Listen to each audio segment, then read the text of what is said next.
It seems like these tools, as you increase inflation and you have these economic pressures, it almost feels like, yeah, the solution is very obvious. We need more government, and we need the government to provide everybody with a universal basic income. Or the solution's always just, well, we got to centralize things. Like there isn't enough of this, isn't enough of that. We need somebody to take care of us. Yep. And it gets tricky to get out of this mindset, because when you decouple our sense of what money is actually worth from what it actually buys, you are shifting people's time preference. So if people are unable to really view themselves in a long term, they don't have the confidence 10 years from now, 20 years from now, 30 years from now, what their life will be like. They're operating on a short time preference. And now these instant solutions imposed by a central authority seem a lot more like, well, it's just going to remove the hurt right now. And Yeah. often these immediate solutions also have long-term consequences that hurt more than whatever hurts right now.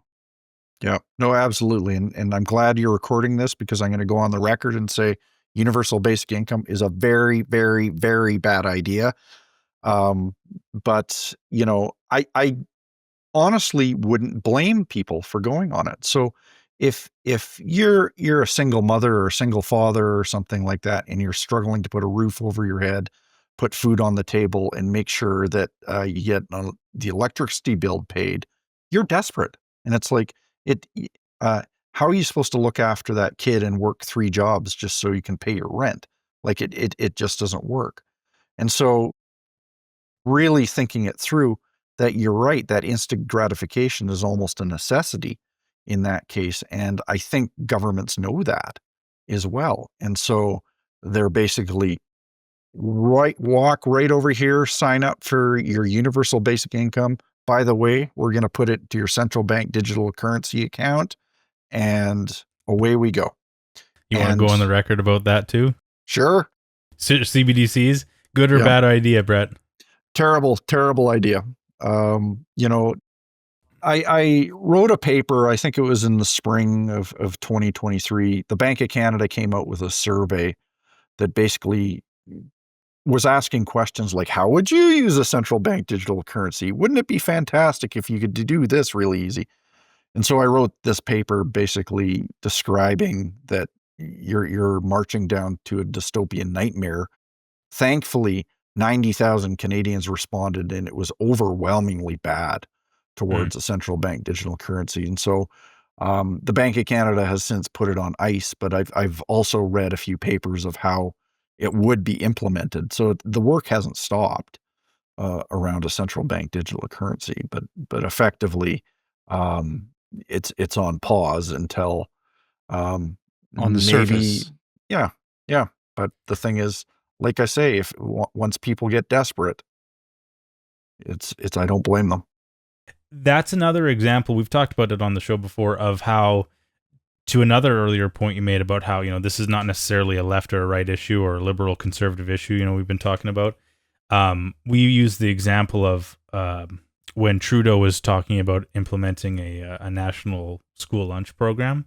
Uh-huh. And I don't know how far that went, or if it's implemented in any such way, but we describe it in the way of like, if you're a liberal in favor of a national school lunch program, conservatives are not opposed to children eating lunch.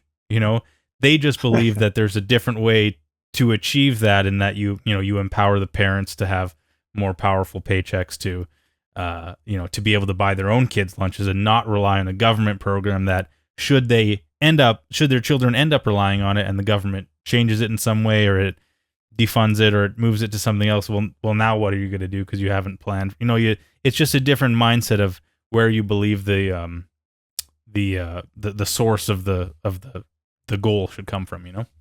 Yeah, and it just, if you connect the dots to those next levels, you come out with some pretty insidious outcomes, right? And it's like, is this kid going to grow up thinking he's going to get his lunch paid for and delivered and plopped on a tray everywhere he goes? And where's my dinner and my breakfast, for that matter?